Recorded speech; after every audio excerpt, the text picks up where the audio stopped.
Be honest, what's the strangest thing you've ever used to clean your ears? A cotton swab? A pen cap? A toothpick? Pulling out that chunk of wax feels great, right? But here's the truth. You're actually making things worse.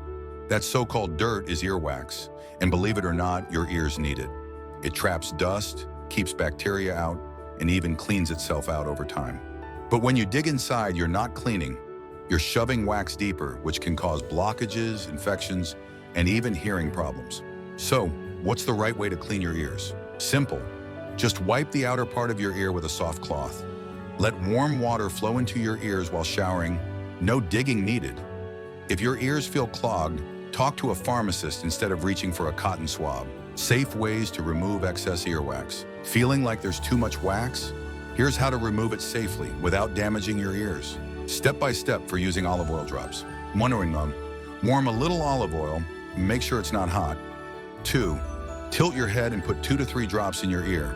3. Stay like that for 5 to 10 minutes. 4. Wipe off any extra oil with a tissue. Step by step for using hydrogen peroxide solution. 1. Mix equal parts of 3% hydrogen peroxide in water. 2. Tilt your head and add 2 to 3 drops to your ear. 3. Wait 5 to 10 minutes.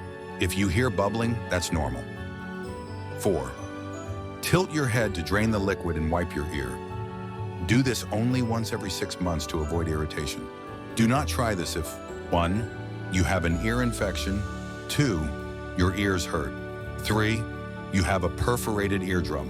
Heads up. Your ears are delicate. Handle them with care.